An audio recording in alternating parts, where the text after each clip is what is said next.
This microchip can take up to 26 weeks to make. In its as many as 100 layers, billions of transistors are packed into an area about the size of a fingernail. They're the brains behind almost everything we use in our increasingly electronic world. Here's how these complex tiny devices are made. The process begins with silicon-rich sand. Why silicon? Silicon is a semiconductor. It's the sweet spot between an insulator and a pure conductor.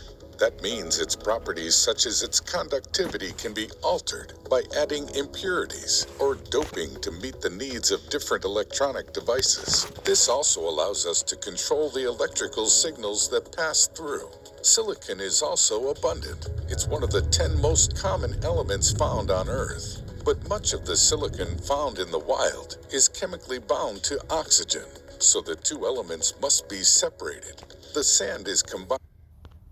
Shalom, I'd like to give all praises, glory, and honor to Yahweh, Bahashem, Yahweh Shai, Bahashem, Rahah, Kodash, double honors to the apostles and elders of Great Millstone, who do well. Peace, salutations, and blessings to you sincere Akim out there pushing the truth across the four corners of the earth. All right, and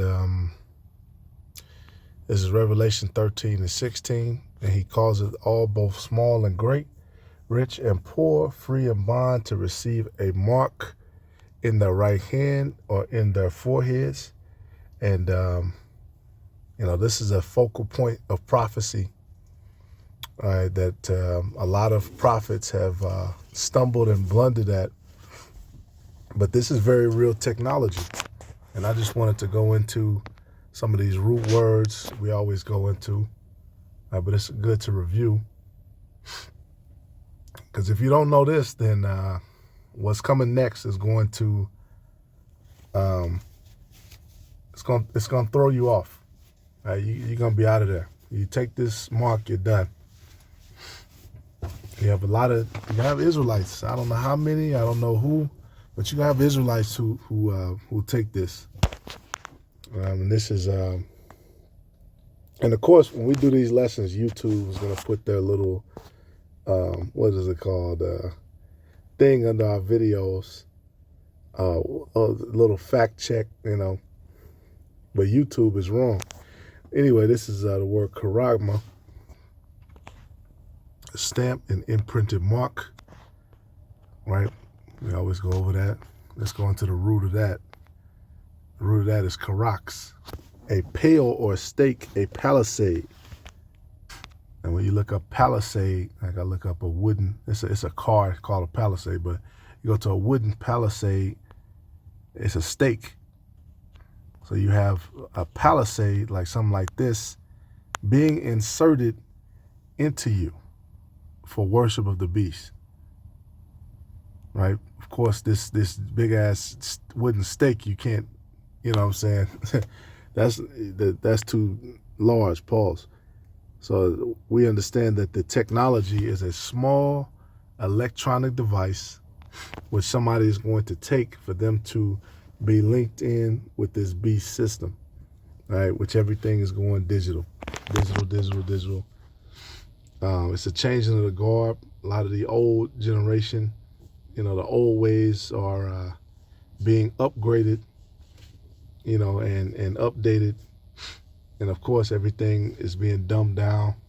Scriptures talk about evil men shall wax worse and worse. All right, so the longer we're here, the more devious the ideas are getting, and it's coming to this point. All right, I can see this being a primary after effect of the election. All right, look, in light of all the people we had to come here illegally, let's go ahead and start putting biometrics on people, because we had a lot of terrorists, that kind of thing. But we'll see how this goes. Let's see. So a palisade. So this is that actual piece. All right, then the root of this, when you go into this, the word there is Graphō. It says to write with reference to the form. It just means to write. right? It's going to go through a bunch of different options, but it means to write, which when you're writing programming onto a disk or onto any kind of digital device, hardware, that's what it's called, writing. You know, you write software. All right, and that's exactly what's about to happen. I wanted to play this because they have the resources for this. You know, you see certain things, certain ideas like Tesla, electric cars and stuff. And, you know, they talk about it, everything's going to be electric in this. But then you look at the resources that it would take to create all those batteries, all the cobalt, all the mineral resources. And all these countries with the resources doing that are becoming locked down and becoming allies with, you know, BRICS nations and all these other nations. All right, so the usual, you know, United States invasion and persuasion technique isn't gonna work. You know, so with that one, I was like, I don't think everything's gonna go electric. But that's just my conjecture. That's my opinion. But with this, all they need is a piece of sand. I'm gonna let you watch how they create these microchips. It's pretty cool. Crucibles to produce carbon monoxide and 99% pure silicon. After further processing, ultra-pure silicon is produced. Next, a seed crystal is placed in contact. And this is what made Silicon Valley famous, because they were going into the technology with doing this. Taiwan has become the world leader in creating these chips. Quick article, it says, until just a few years ago, the world's largest chip maker had a simple answer to training new recruits. Blah, blah, blah. All this changed 3 years ago when a global chip shortage and rising geopolitical tension turbocharged growth at TSMC. Let's go straight to the point.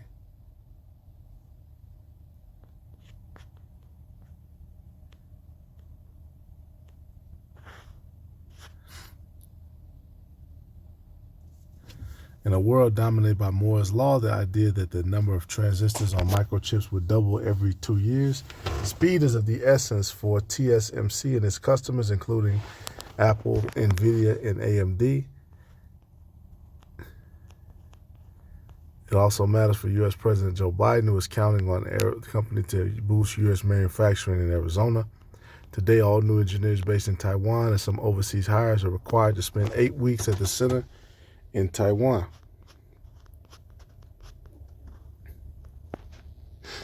And here's an engineer actually looking at this is a silicon, but they've just super expanded it. I'm gonna go back to the video and show you the process. They're gonna show you how they do that. It's not gonna take too long. All right, straight to the point though. It says TSMC, officially Taiwan Semiconductor Manufacturing Company, produces an estimated 90% of the world's super advanced semiconductor chips, which are used to power everything from smartphones to artificial intelligence applications. And that is why the United States is over there in the South China Sea, and I believe Britain as well, to put pressure against China from trying to invade and retake Taiwan, which Taiwan is originally supposed to be part of China. All right. Yeah, all these nations you notice, man, are all split off. You know, Taiwan, Ukraine, all these nations are split off of the original nation, and then you know, the United States uses that division, and then they, put the, South Korea. They're all up in somebody's backyard. It's a fight in the house, and then the U.S. is right there. Here, you don't have to serve them. You could just come over here with us. Now we have to be on the other side of the world fighting that battle. That's a couple $1 billion. With molten silicon. Yeah, as the seed crystal is slowly. The United States.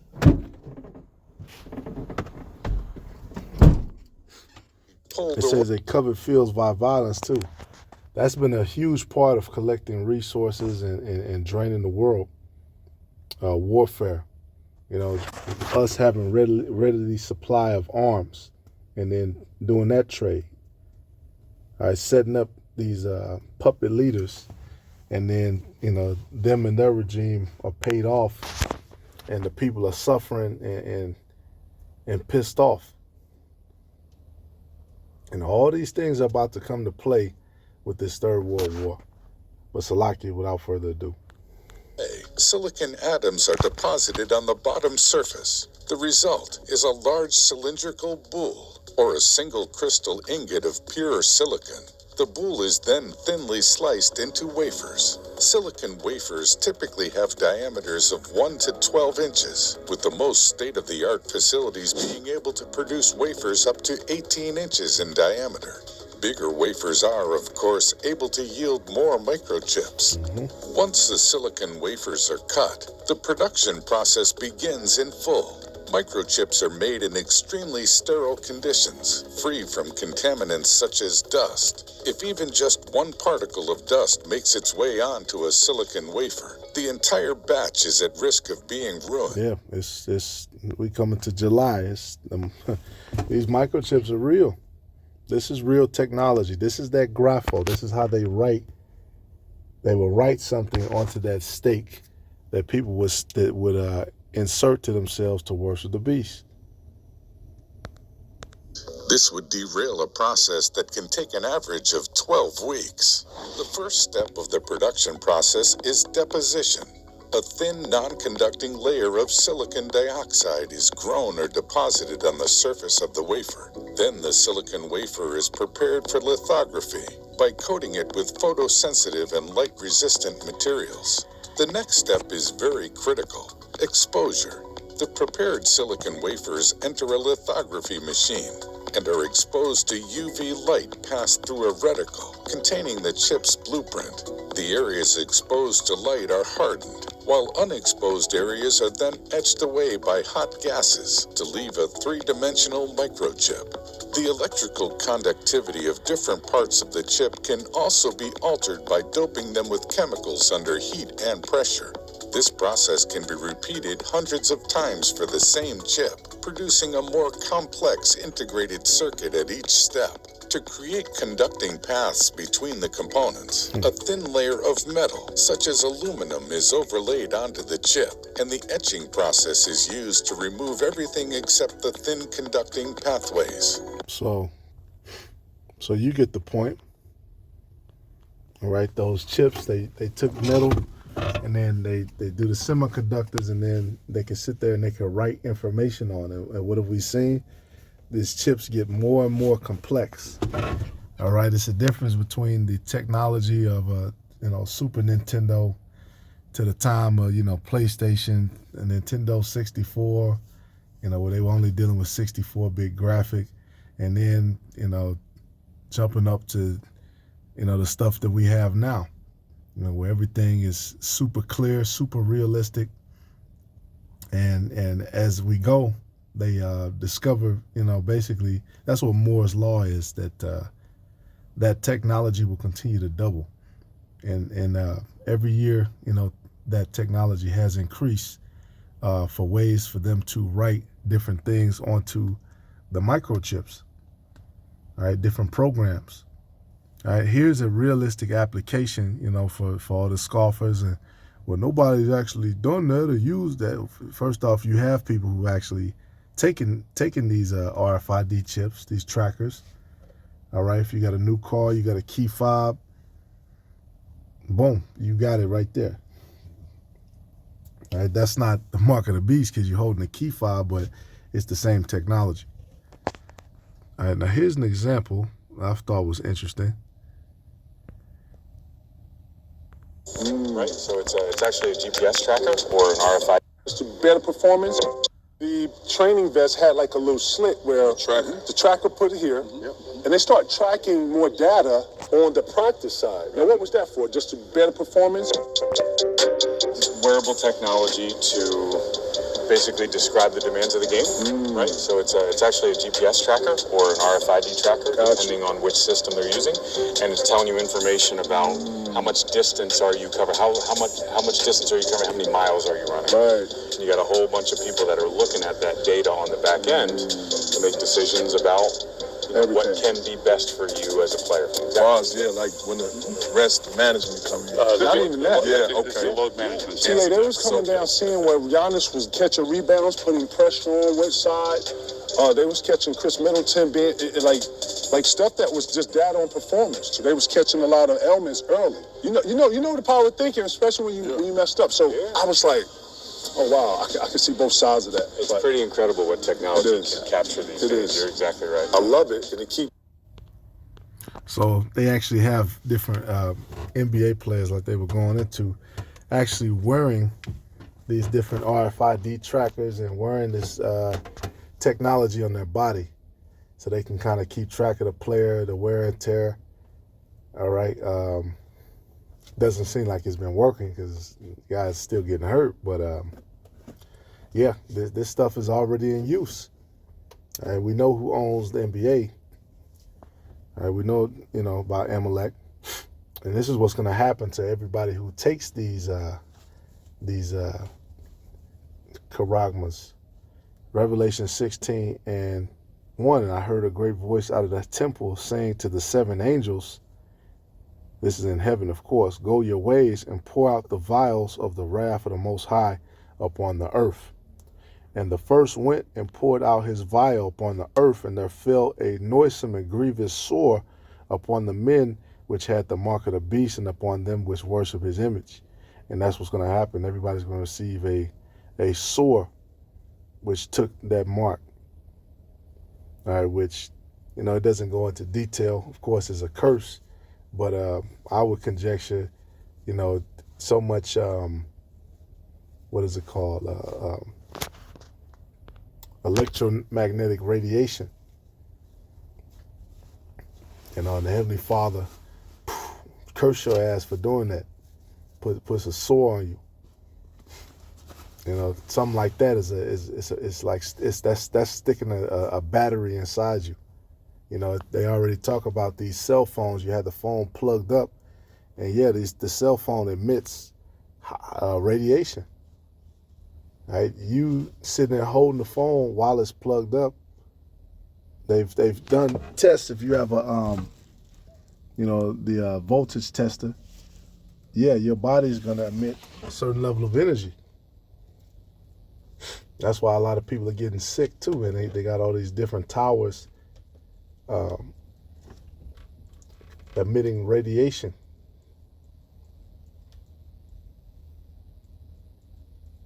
Ultimately, it's a plague of the Heavenly Father, though. So, just a couple of scriptures. Keep watching that. But these things are coming very soon. And shalom to the elect.